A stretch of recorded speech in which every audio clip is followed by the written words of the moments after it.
during some classes, coaches will decide at times to do hand feeding instead of racket feeding.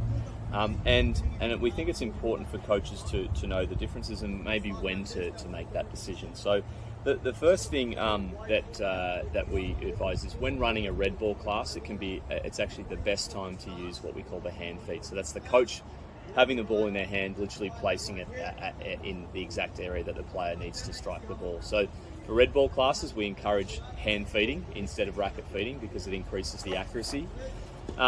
It can also be a really good first progression for beginner players, whether that's sometimes orange or green, or even beginner adults.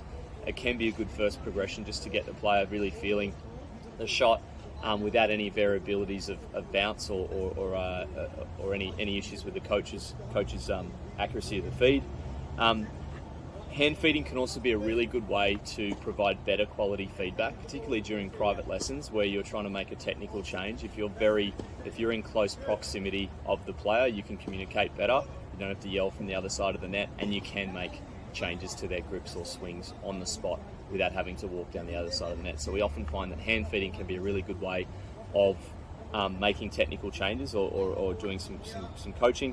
And then the last reason we do hand feeding is often for elite players is it's a great way to develop their racket speed. So that's where we feed a ball to them without any power at all. It's literally what we call a dead ball.